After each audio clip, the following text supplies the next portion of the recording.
is exciting. So I think we can start. Yeah, absolutely. So just give me, so let me know when you can see my screen. Yes, I can see your screen. Okay, awesome. So as as you've given amazing introduction. So today we're going to talk about how to get paid on time. And the important bit is making sure that we are not annoying the clients as well. So before we get into the topic, at risk of repetition again, just a brief about me so that you know from what context I'm coming from. I'm a mechanical engineer. I worked as an investment banker, and then I've been chief executive at Griddle for over 5 years now. And this presentation has been written from our experience and as an agency, and it's been coupled with some research by Hiren, who's one of our team members as well. One of the assumptions that has also been made while writing this presentation is that the client is happy or satisfied with the service that is provided, right? So we are not, in this presentation, we are not dealing with cases that are in dispute or dealing with cases where the client, where there's an issue or a disagreement on the scope of work or there's complaints on quality. So we are not going to deal with those issues. We are basically trying to talk about specific scenarios where the client's already happy with the work that you're doing. However, the payments are not happening on time, right? And so what could be the reasons from both sides, and how could we mitigate those reasons? So that's the basic assumption during this while writing this presentation, right? Yes.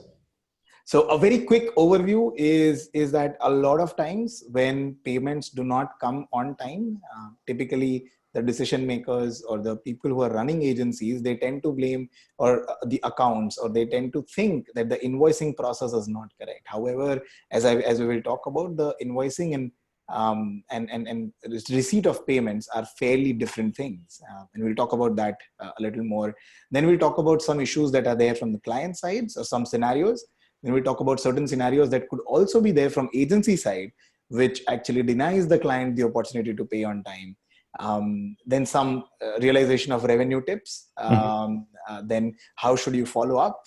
And then we'll open it up to Q&A. So that's the pretty much overview or the structure of this webinar. Right? Perfect. Excited. Awesome. So firstly, one of the things that we need to clarify is that in an agency business, there are two cycles, right? So there's a sales cycle and there's a payment cycle. And so payment cycle should start from the time that the invoice is raised, right? So if your invoice process, or if the process of raising the invoice from your side is clear and does not have any issues, then the fact that you're not receiving payments has nothing to do with your invoicing process, right? So there's no point in optimizing your invoicing process if you have already seen instances where the invoice was raised on the day it was supposed to be, right? And still you've not received the payments. So realizing revenue should not be confused with not being able to raise invoices on time. So both of them are separate issues, and both of them need to be solved separately. We'll talk about how can we solve invoicing issues and how can we solve payment related issues as well. But for now, what's important is to understand that both of them are separate issues altogether, right? So it's important that we don't confuse them, or we don't merge them or think of them as one and try and figure out one solution for both of the things, because if you do that, then you're setting yourself up for failure, right? Because one solution is not going to fit either of those two.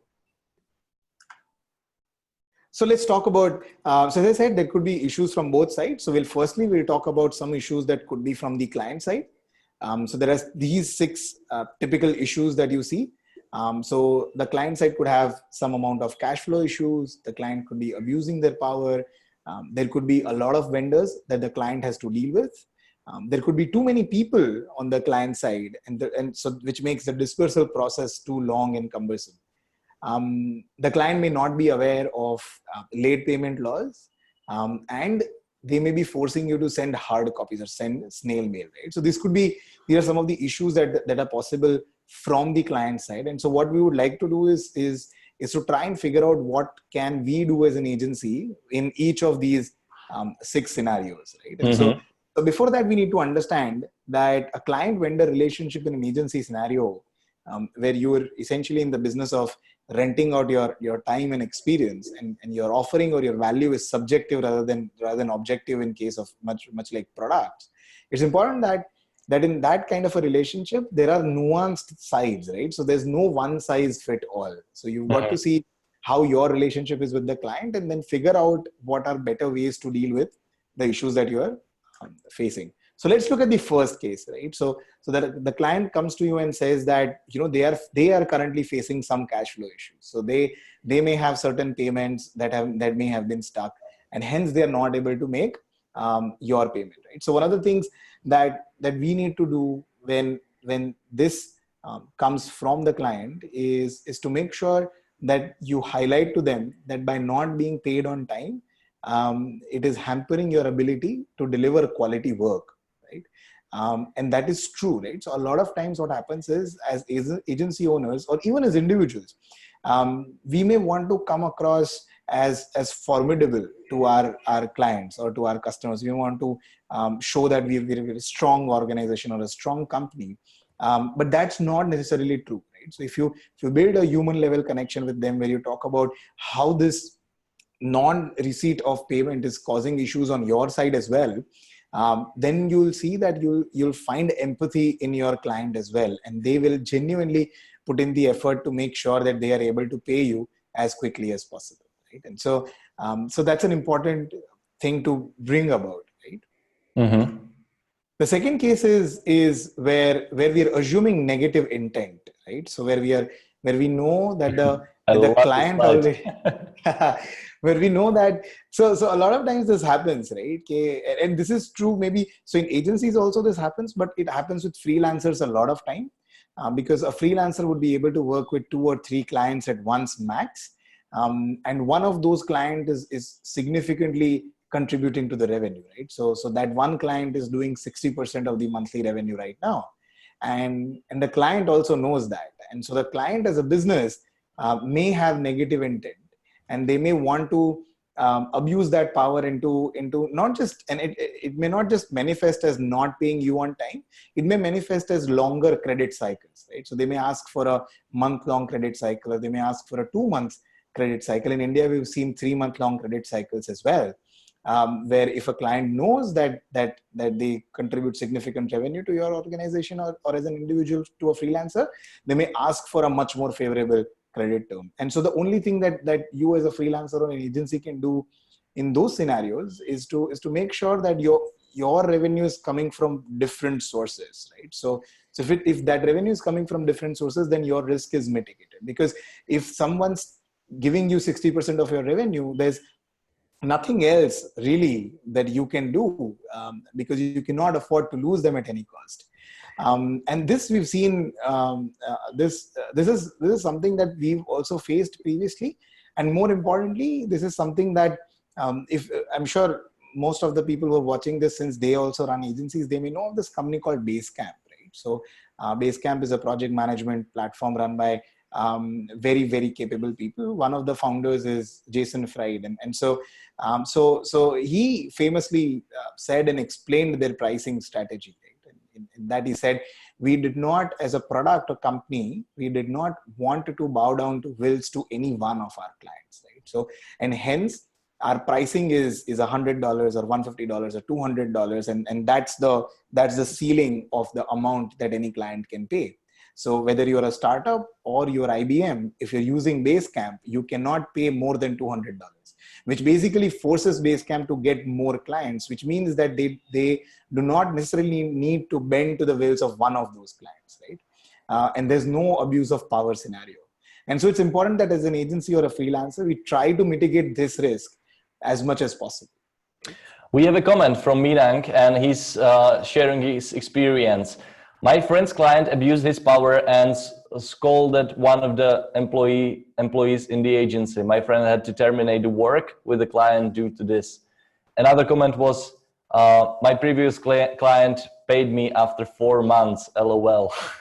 Oh yeah, this is a very real scenario, right? This happens a lot. So one of the things that happens during a webinar about clients and payments is it becomes kind of like a support group, right? Because everyone says, oh yeah, that's happened to us as well, and so we've also been through that, So everybody feels that they're not alone, right? They're not alone being Yes. abused by their clients in any way, shape, or form. So this webinar is helpful in very different way as well. So Yeah, guys. apart So from if sharing you that. have like, what was your longest payment process? Let us know in the comments. Oh, How yeah. long how long it to take to for client to pay you? Was it more than 4 months, less, or just tell us? Yeah, absolutely. So share your stories. I mean, so let everyone know that all of us are in it together, right? So Hmm. yeah.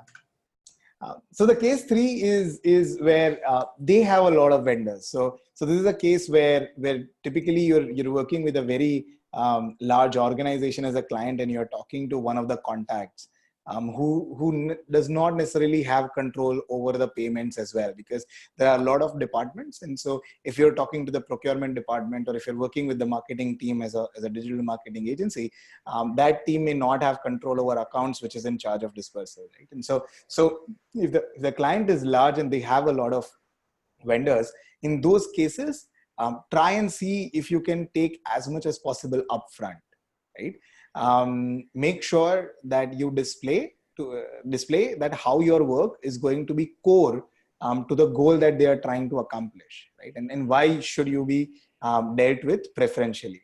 If you do not have genuine reasons, make them up. But you've got to make sure that the client understands that your work is going to be core in the multitude of project that they are doing.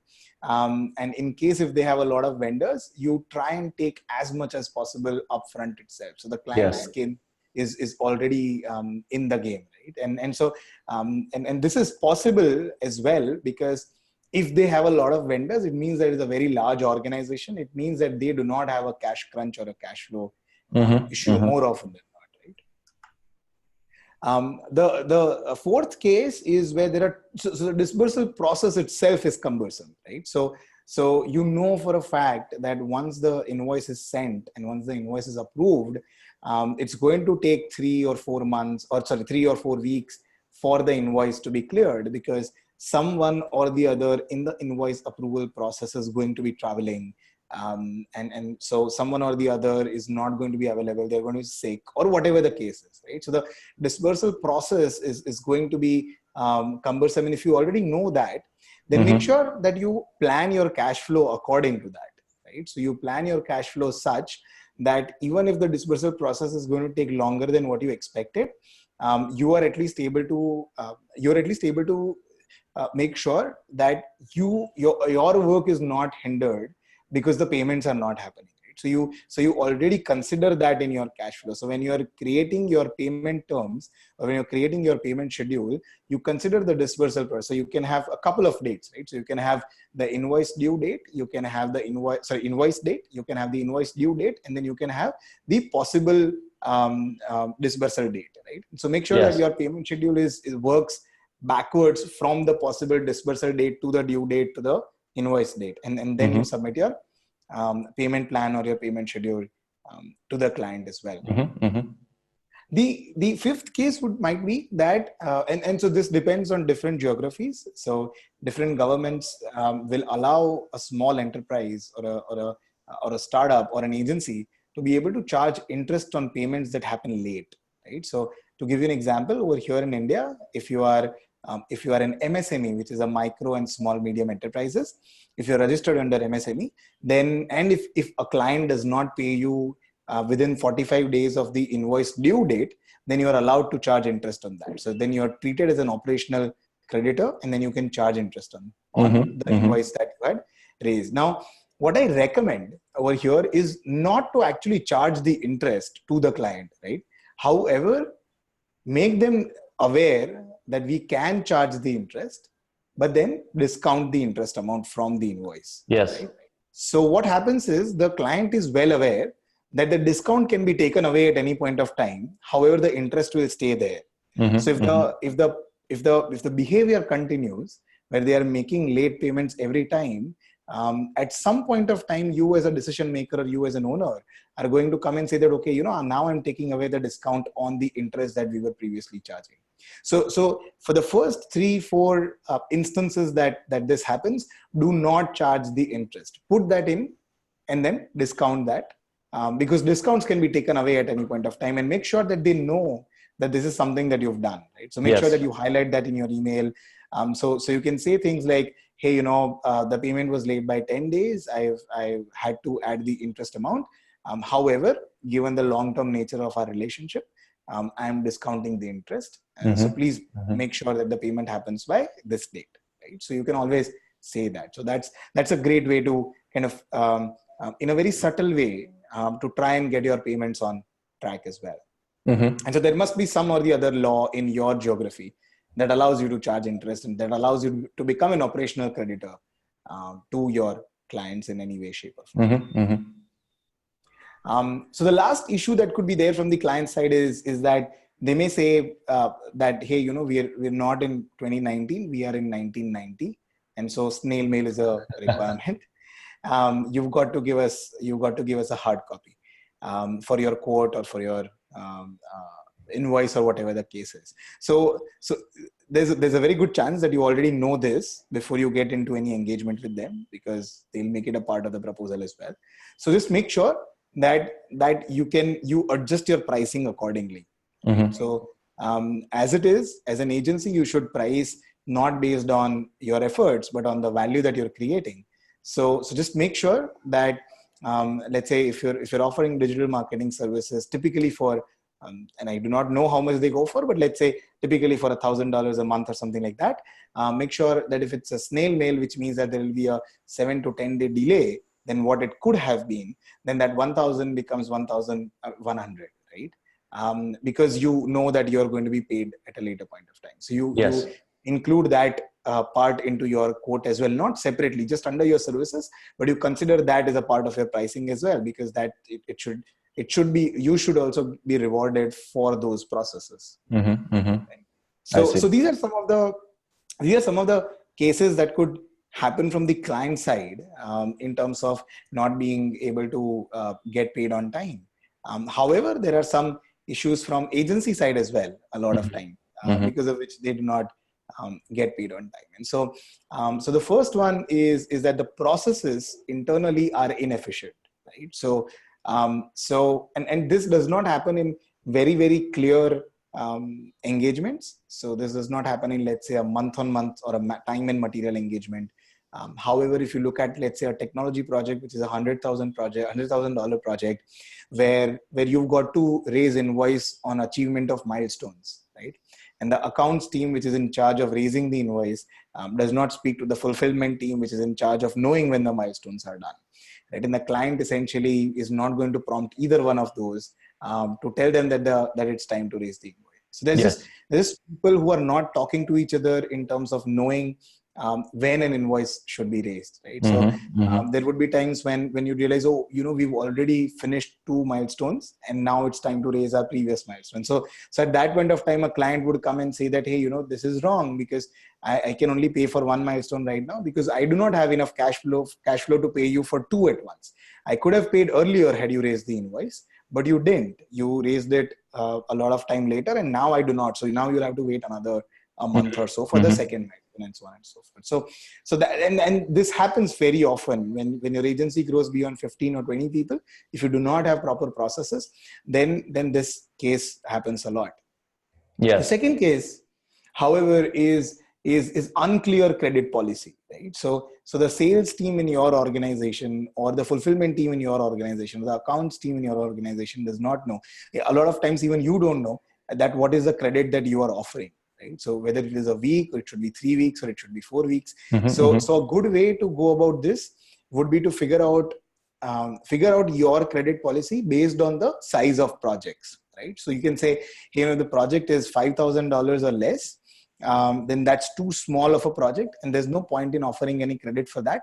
So our invoices has to be due 1 week from the time that we raise, or we charge everything in advance. If it's between, let's say, 5,000 and 15,000, you have a separate policy. If it's between 15 and 30, you have a separate policy, and so on and so forth. And so you make sure that you document that and you make it available to your team and to yourself so that you can check that. And whenever there's time to raise the invoice, you already know that what's the credit policy that you're offering.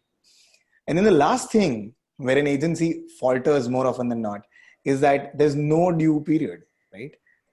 It is not a standard practice anywhere where the invoice is due on the same day.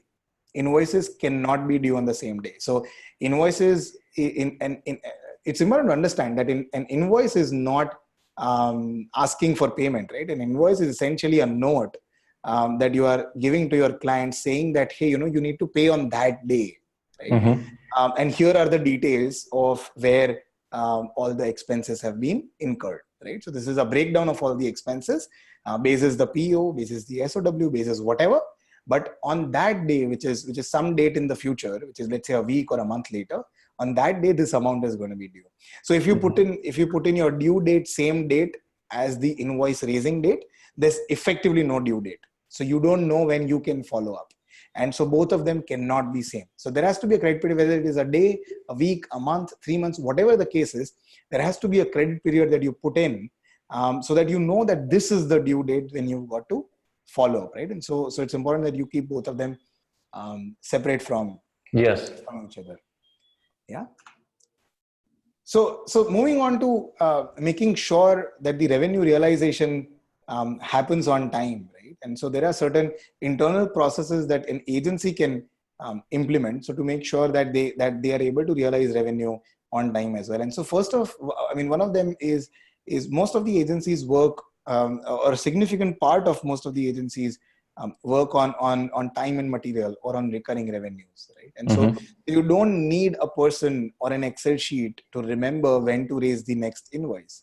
You never know. You could be traveling on those dates. You may not be available on those dates. You may be sick on those dates, and you may not raise the invoice when you were supposed to. So automate the creation of your recurring invoices, right? When you sign a project, create a parent invoice and then a child invoice, and make sure that the child invoice is able to be created after a specific time period. So if you've signed for quarterly, if you've signed for 6 monthly or annually or monthly, you can automate creation of those invoices in softwares right now. So make sure that you're doing that. The second point is that you need to be able to track whether the client has had the opportunity to view your invoice or not, right? If you're not able to track, you never know what's the right time to follow up. So know when your invoice was opened up by the client. And so as soon as you get notified about that, just give them a call, right? Hey, this invoice was due. Would you be able to make the payment on this date or whatever the date is? The third is also tracking payments. So a lot of times this happens where payments are made or payments are made by the client, but they're not logged on to your accounting software for n number of reasons, right? And so make sure that you are able to track your payments and that you can automate that, or you can also do it manually, but you need to be able to track payments so that you know how much is outstanding at any point of time. How much is currently overdue. How much is going to be due in the next week. So think of an example. You need to be able to record, and you need to be able to automate up to an extent that if I ask you a question that, hey, Jakub, how much funds are you looking to realize in 3 weeks from now, right? Then you should be able to answer that this is the overdue amount, this is the outstanding amount, and this is the new booked revenue that I will be doing within the next 3 weeks, right? And hence it's important that you track all the three in one place. And then the next is just creating reminders. So creating reminders both for yourself and for your clients, so that you are able to follow up on time. So these are just very, very basic set of activities of automating invoices, tracking payments, tracking opening or viewing of invoices, and setting up reminders that will help you in knowing how much is due by when, and knowing when should you follow up and how should you do that. So we've talked about a couple of things, right? So thus far we've talked about some issues that you could be facing from the client side, some issues that you could have for yourself, some things that you should do to make sure that your revenue realizing process is smooth. And so the next bit is where I want to clarify that asking for money is always annoying, right? So if you're nobody likes being asked for money, even though it's not their money. So take an example of of a large client and you're talking to a contact. Now, so the payment has to be done by the organization, not by that contact personally. But even if you ask that contact for money, the contact does not like to be asked, even though that person is not personally paying for it, even though the organization is paying for it. Nobody likes being asked for money. And so in those cases, it's important that we use some small tips and tricks to make sure that either we are taken seriously or we do not make it annoying for whoever we are talking to, right? And so the first is to show subtle aggression, right? And so what I mean by subtle aggression is, and I've seen people or account managers go from 0 to 100 in less than a second, right? So the previous mail says that, could you please make sure that the invoice is paid on time? And then the next mail says that this is not going to work, or this is completely unacceptable. And so you've gone from being very subtle or very simple to being very, very aggressive. And so it's not required to take either of those approaches. So you can be very, very subtle in your aggression as well. So just changing certain words, instead of saying this is unacceptable, you could just say that this makes it very difficult for us, right? And things like that. And so those are some of the things that you can already set up in your auto follow-ups as a part of your core language and the way that you speak, because that's not aggressive and that's not submissive as well, right? And so make sure that the language that you're using is aggressive, but in a very, very subtle format. The second tip is, yeah, sure, please go ahead. You had it. We have a few comments right now. One is from Nikhil. Is it good sign to is it good to sign a contract mentioning that if payment is delayed after due date, there will be delayed payment charges or X interest applicable or something like that? So from the name, I can make out, I think, that you're based in India. Yes. It's Nikhil, right? So whether it's a great idea to put that in your contract. However, without putting that in the contract also, if you are a micro, small, or a medium enterprise, you already have that provision with Government of India that you can start charging interest after 45 days from the invoice due date. So if it's written, great. Even if it is not, you have that protection, right? So. Yeah. And question and comment from Steven Hogland. Steven is saying, standard in USA is net 30. Interest occurs past 30 days. Forgiveness shown, leniency encourages truancy. Why not set and enforce a clear, transparent policy from the start? Clients are prioritizing who they must pay and styling others. For solopreneurs, collection efforts equals lost time and income. Yeah. So that's absolutely correct, right? So you if it's 30 days in the US, you may, as an organization, have a policy of not allowing any client not to pay you for a time that is more than 30 days. However, you may come across certain clients who, for some reason or the other, will just not pay you on time, right? And all of these things are only in those cases. So putting an interest on top of the invoice and then discounting it depending on the relationship that you have with the client, being aggressive in a subtle way, making sure that one client is not abusing their power by becoming a significant part of your revenues, and so that you can mitigate your risk. So all of those things are to be taken in cases where no matter what you do, right, no matter how clear your policies are, you will find clients will not adhere to them, right? Because clients are entitled, and rightfully so, right? They should be entitled. They could be entitled. However, we cannot afford that entitlement, and hence we've got to take these steps. So clear and transparent policy of receipt of payment from day one, absolutely yes. That's the mandatory thing that you should always have. However, even if a client is still not adhering to that policy, these are the tips that you can apply in those cases only. Cool. So the next follow-up tip is offering options, right? So as an example, and so by this I don't mean that offering options everything in one go. These are ways of following up as well, right? So let's say if the client is typically wire transferring to you, and they've not done that yet, and you're working in a geography that's outside of your country, it's very difficult to be able to follow up, right? Because of the time difference, because you do not get any notification. It takes about 2.5 days to know whether the transfer was made earlier or not. So one of the ways that you can follow up is to say, hey, now we accept payments through Stripe as well, or through PayPal as well.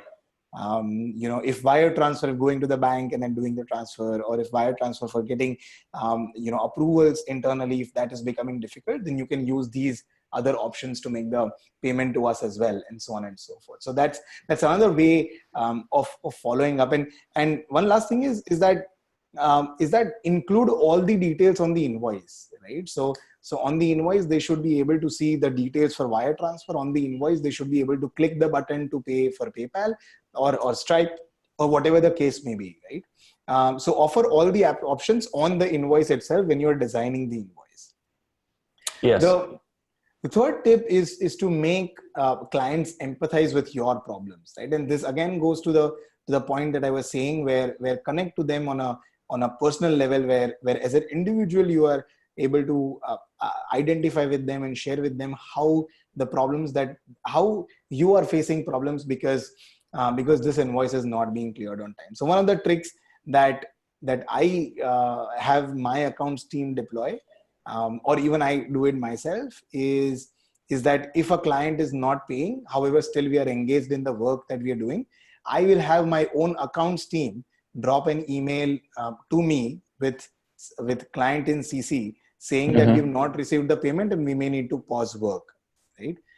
Because if you're the founder, you cannot essentially blame your boss, or if you're a decision maker. So if you have if you are an employee at an agency, you can always say that you are under a lot of pressure from your boss and that it needs to be cleared and X, Y, and Z. But I cannot say that because they already know that I'm one of the founders of the company. So I have my accounts team send an email to me and marking the CC to the client saying that we will have to pause this work because we have not received payment, right? And so then I also blame the system, right? So hey, what I can do? It's the accounts and they always do this thing. I'm so sorry for that, but please make sure that you pay on time, right? And then the last bit is to offer incentives, right? So this again goes back to how you designed your pricing. So when you're designing your pricing, if it's a long-term project, show it to them how if they pay you upfront, and this you will see almost on any SaaS product, right? So even with us, that's true. So any SaaS product, if you pay annually, you get a month off or 2 months off, and that's essentially what agencies should also do. That you tell them that this is our monthly retainership fee. However, if you go quarterly, then I can give you 10% off. Or if you go quarterly, I can make these two services completely free for you, right? And so offer those incentives that push them to make the payment upfront, right? If they'll not go for it now, they'll go for it later. Because for them, the thought process is that as it is, I've got to pay as much. If I have the ability to get 2 other services or 1 other service on top of it, then why not? So if you're a digital marketing agency, just offer a free SEO audit every quarter, right? And things like that. So that will also ensure that you get paid on time. And so that's it. So that's the end of the webinar today. Just to sum it up, we talked about 6 possible issues from the client side, how to deal with those. In some cases, you would not be able to deal with on the client side. So what changes do we need to make on our side? We also talked about 3 issues that could be possibly there from agency side and how to make sure that those don't happen over and over. We talked about how to make sure that we realize revenue on time and how do we automate processes. And then we talked about some of the follow-up tips as well. So this was essentially the idea of having the webinar or the conversation today on making sure on how do we get paid on time. Thanks a lot, Yash. Again, very insightful and very actionable steps as usual. But I would maybe ask you a question, because Sure. these were a lot of like tips and tricks, like in general, what to do, what not to do, and so on. But let's say that there is an invoice pending for a client and I really need money, right? I have an agency, hypothetical situation. And what is the thing I should do right now that, let's say that this invoice is 14 days due? So, so one of the key things that I would ask you to do is to call up the client as much as possible, or drop an email explaining the situation, and so connect with them on the problems that you have, right? So there have been cases where I've spoken to the client and I've told them that, hey, you know, I've got to do salaries here. I need this fund that you were supposed to pay me 2 months earlier, and I need you to make this payment right now, because next week I've got to pay the people who are working in my organization.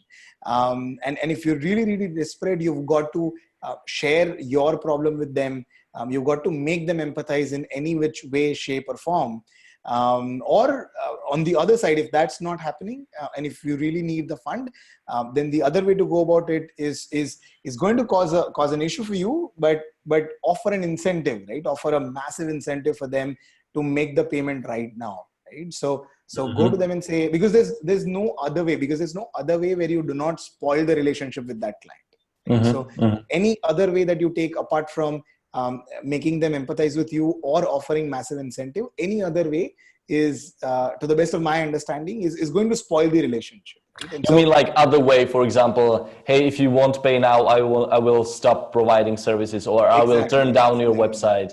Something like that. So that's going to, I mean, that's the last step, but that will spoil the relationship for sure, right? And so it's important to, so the one thing that I would definitely advise, and this is something that we discussed, I think, yesterday as well during the proposals webinar, was to take as much as possible upfront, right? So if because you are not going anywhere. More often than not, if agencies have startups as clients or small companies as clients, they get shut down all the time. They have cash flow issues all the time. And so it's important that you take as much as possible, as early as possible. So I hope that you've not had the opportunity to do that, but let's say, have you ever dealt with a lawyer before? Oh yeah. Oh yeah. So even like before the meeting, their invoice would come, right? So before the first meeting itself, so they know, right? And so it's important that you get as much money as possible right there upfront, and then take it forward. But without spoiling the relationship, these are the two ways: either to offer a massive incentive, which I know feels unfair, right? But we're desperate in this situation, so you've got to do that. And the other is to make them empathize with us. Absolutely. And I have another tip I would like to add. I don't know if it will work for everybody, but it worked for me, because I quite believe on karma and stuff like this. So I do exactly how I treat people and invoices, how I like to people treat me. So if I receive invoice, I pay it immediately. Like immediately, once I have to receive it, at the same day or maybe second day, I will pay it. And believe it or not, after I started doing it, like bad things started happening to me, and I started attracting clients who pay on time as well. So just pay invoices if you can immediately. It's quite good things to do. I would 100% agree with that, and with the underlying sentiment that treat people as though you were to treat yourself, right? So absolutely, yeah. So I would also, same here. All right. I don't see any other questions. Anyway, thanks everybody for putting there your 2 cents, your comments, Steven, Nikhil, Meenang, amazing. And for those of you who are still watching, of course there are more webinars coming up. This was about how to get paid on time without annoying your clients. And tomorrow we are talking about ultimate customer management, enhanced customer engagement. So can you tell me a little bit more what exactly this will be about? So basically, see, one of the core things that we are trying to do or talk about in tomorrow's webinar is going to be centered around how, what are the things that you do apart from making sure that your service is okay, the service is great. What are the other things apart from that you should do, which are your small little bells and whistles, right? That you should do so that your customers are happy with you, and not just about the service, but they look at you as a preferred vendor. And so that's the core. So the bells and whistles that should be there around your service is what we'll be talking about tomorrow. I see. Okay. And October 25, how and why you should automate your sales process. October 28, lead generation hacks and how to win clients with ease. And October 29 is when we launch. So Griddle One is launching detailed walkthrough and Q&A. Because till now we haven't been showing the platform yet, but the questions were coming about the platform. So if you are really eager to see how it all works, make sure you will join on October 29. So you can secure your seat on griddle.pitchground.com. And after you will fill in your URL in your browser, it will take you to this landing page, and you will just fill in your email address here, and you will be confirmed. And next webinar starts in 23 hours. So once again, griddle.pitchground.com. All right, Yash, we have a nice comment from Soumya. It is such a beautiful flow in your webinars. Thank you. Thank you as well. Oh, Soumya, thank you. Really appreciate it. All right. So yeah, one more comment from Steven. Thanks, Yash and Jakub. Nice call and tips. All right. Thanks everybody for joining. Thank you. Thank you a lot, Yash, as well. So I will see you tomorrow. And again, really insightful tips. Enjoyed it. Thanks. Oh yeah, absolutely. We'll speak tomorrow. I'm really excited for the webinar tomorrow as well. Yeah. All right. Talk to you tomorrow. Bye. Bye-bye.